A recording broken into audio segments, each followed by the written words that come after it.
Hi guys, welcome back to Explorer Academy, the Nebula Secret, brought to you by National Geographic Publishing and written by Trudy Truitt. Today we're going to be reading Chapter 7. I'm in one piece, see? Cruz wiggled the fingers on both hands. It's been 4 days since he warned me and nothing bad's happened. Lonnie leaned forward, turning the screen of Cruz's tablet into one large brown eyeball. I still don't like it. I've been worried ever since you told me. I think you should do what the guy said and come home. That's silly. I don't even know who he is except he claims to have worked with my mother. Cruz, when a big scary man with scars tells you someone's out to get you, I don't care who he is. You should listen. Cruz picked his tablet up off his desk and crossed to his bed. How could he make her understand? He wanted to believe he could attend the academy like any other average explorer, but it was impossible. He wasn't your average explorer. His mother had worked for the society. She died for it. No. She'd been killed for it. If it took the rest of his life, Cruz knew he had to dig and dig until he uncovered the truth. And right now, he needed his best friend's help. Please, Lonnie. She let out an irritated sigh. Fine, what do you want me to do? The man said Nebula was behind my mom's death. I have no idea who or what Nebula is, although he did use the word they. He said they would be after me. The problem is everybody here is monitored. Cruz held up his wrist to show her his OS band. If I start poking around, even on my tablet, someone's bound to notice. All right, I'll check it out. Do you think your mom was working on a project for this Nebula? If she had been, it would have been top secret. Would your mom have told your aunt anything about it? I doubt it, but I can ask. We've got our first cave training mission this afternoon. I'll talk to Aunt Marisol after that. Cruz clicked his tongue against the roof of his mouth. I have to be careful what I say, though. If my aunt thought my life was in danger, she'd send you home faster than you can say Orion, finished Lonnie. You're not going to tell my dad about the warning, are you? I should. But you won't. She twisted the ends of her hair. But I won't. Thanks, Lonnie. Don't make me regret it. If you get yourself killed, I'm going to be so mad at you. I won't. So now that it's Friday, how was your first week? Intense. I've already got heaps of homework in every class, even fitness and survival training. Monsieur Legrand used to be in the military, plus, along with our regular classes and cave training, we're required to take a fun class twice a week. He made air quotes when he said the word fun. You know, like a foreign language or cooking. Lonnie choked. Cooking? You? I signed up for flight school. Smart. You don't want to burn the place down your first week there. It makes kind of a bad impression. Cruz pretended to smack the screen. Hi, guys. Sailor appeared at the doorway. Ready to go virtual exploring? Cruz motioned for Sailor to come in. Emmett will be right back. He was going to get Taryn to run him to the store for socks. Socks already? The guy goes through 3 pairs a day. Something about having hot feet, and we don't do laundry until tomorrow, exclaimed Cruz. Why didn't he catch from you? Cruz twisted his mouth as he tried to figure out her slang. Borrow, translated Sailor, sensing his confusion. Why didn't Emmett borrow some from you? I offered, but he said there are 3 things a person should never borrow. Socks, underwear, or a toothbrush. Sailor giggled. He better hurry. On my way here, I passed Renshaw and Duke and head into the cave. Bernice has already gone down. She wanted to play with Hubbard first. Cruz? Lonnie was trying to look around for Cruz. Sorry, Lonnie, this is Sailor York. She's one of my Cousteau teammates. Cruz lifted his talent. Sailor, this is Lonnie Kiloa, my best friend from back home. The girls waved at each other. Lonnie made me this micro remote for my honeybee drone. Cruz tugged at the front of his shirt to show Sailor the honeycomb pin. Mel, turn on. The bee sitting on his desk blinked, its eyes changing from dull black to gold lights. Sweet as! Sailor's from New Zealand. It's a Kiwi thing, said Cruz before Lonnie could ask. You must be super smart, Sailor said into the tablet's camera. Nah, said Lonnie. She is, said Cruz. Sorry, said Emmett, flying into the room. Hi, Emmett, called Lonnie. Hi, Lonnie. He was ripping open a package of socks with his teeth. As he pulled them out of the bag, 2 sloth faces stared at Cruz and Sailor. The pair shot each other looks.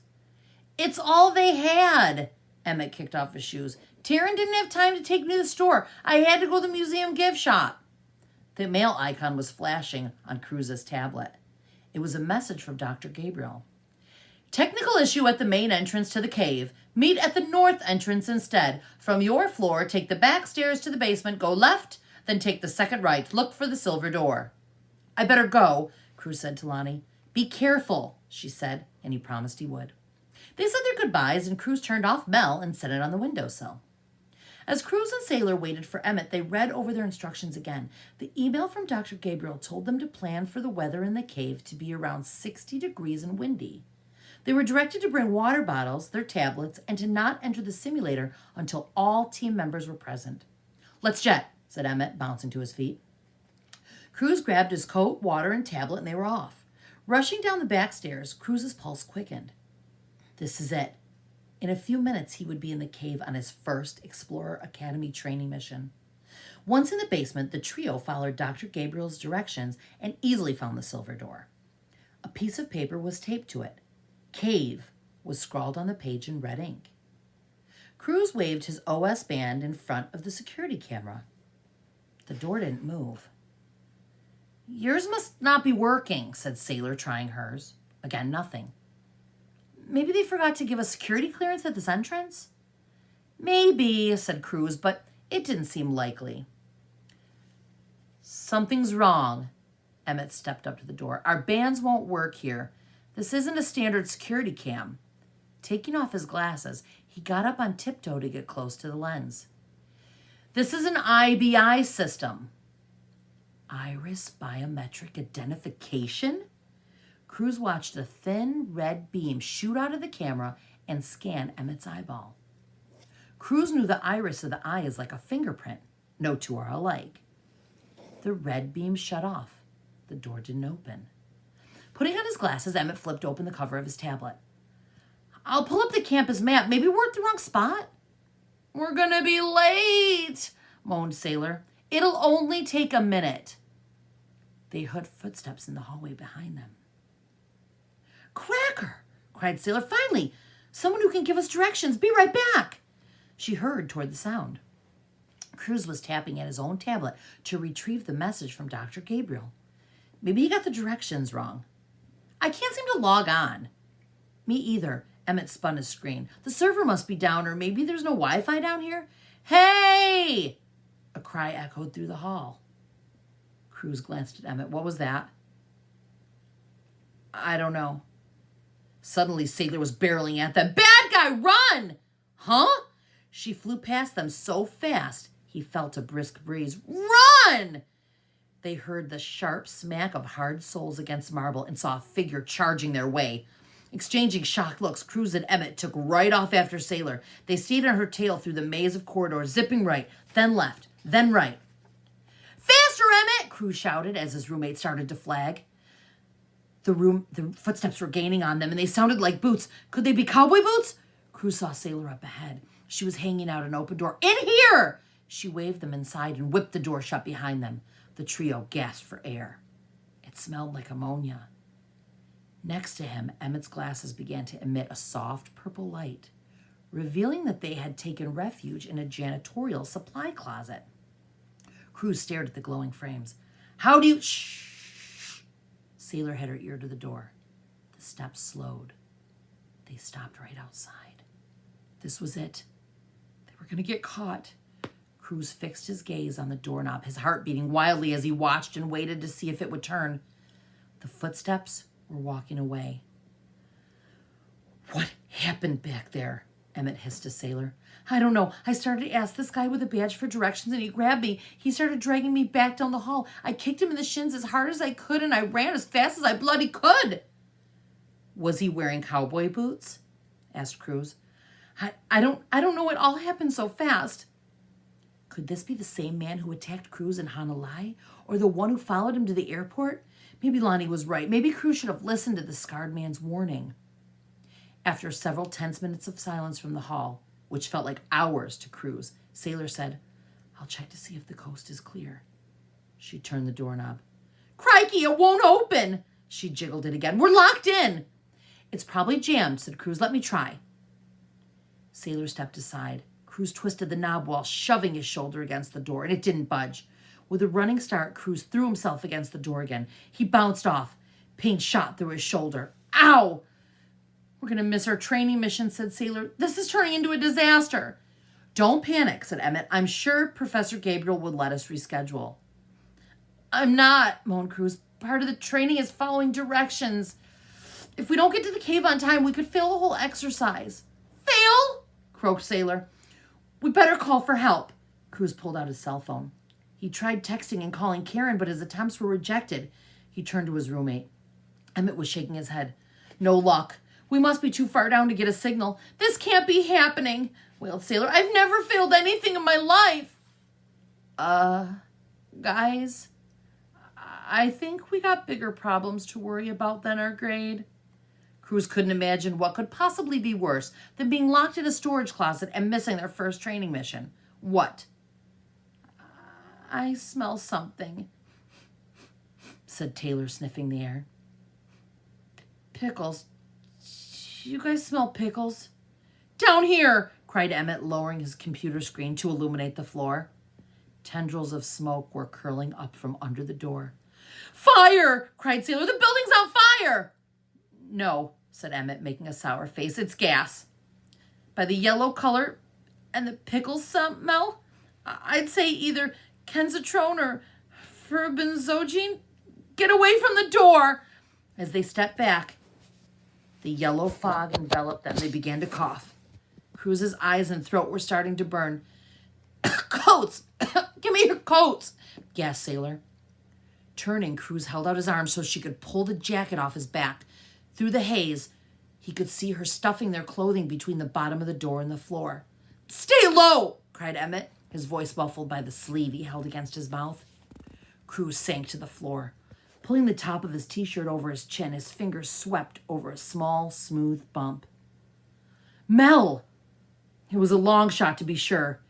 If the drone's remote control radio frequency wasn't jammed, and if it was in range, and if it could manage to slip under all the doors between his dorm room and here, and if the toxic gas didn't affect its machinery, Mel might be able to use its stinger to unlock the door. There was also the possibility that the whole floor was flooded with gas, and even if they got out, they wouldn't make it any farther than a few feet into the corridor. But it was their only hope. They had to give it a try. Mel, turn on, he wheezed. Mel, lock onto my coordinates. Come to me. Unlock the door. Sailor and Emmett were huddled in the corner. His vision blurry. Cruz couldn't tell if his friends were still conscious. Mel might be able to unlock the door, but it certainly couldn't open it. Cruz had to get to the door. Cruz pulled up his shirt over his nose. He flipped onto his belly. The moment his chest hit the floor, something within him relaxed. His body didn't need to be told what to do. After all the years of surfing, it knew. Cruz pushed himself along the marble floor of the storage room and thought of the warm turquoise surf of Hanalei Bay. If this was what death was like, remembering the good times and better places, it could be worse. Moments later, Cruz heard a noise on the other side of the door. It sounded like Mel's buzz. His MAV had made it. Cruz reached up into the fog for the doorknob, his chest on the verge of exploding. He needed both hands to pull himself up to his knees. He heard the latch click. Mel had done it. All Cruz had to do was free them and turn the knob. Did it go right or left? His thought had become jumbled puzzle pieces in a box and he couldn't pick them out. Right. Yes, right. Turn it right a little more. The door opened and Cruz fell through it onto the cold marble floor, gulping in as much fresh air as his lungs could handle. Fresh air! The hull was clear. After a few breaths to get oxygen to his muddled brain, Cruz turned back for Emmett and Sailor. They were coming through the cloud on their hands and knees. Reaching an arm out to each one, Cruz dragged them into the hall. It took everyone a few minutes to stop gagging. That was close, coughed Emmett. His glasses were the tiniest of black slits. Sweat glued his shirt to his chest. I don't get it, gasped Sailor. If it's okay out here, then how did the gas get... She stopped, her eyes following Cruz's gaze. They watched a white tank about the size of a liter of soda slowly roll down the corridor. A pain stabbing his temple, Cruz squinted at Sailor. Was the door to the storage closet open when you found it? Yeah, I think so, she frowned. Are you saying this was deliberate? That someone wanted us to go in there so they could do this? Crew started to say that's exactly what he thought. But everything went dark. Thanks for listening. Next time we'll do Chapter 8.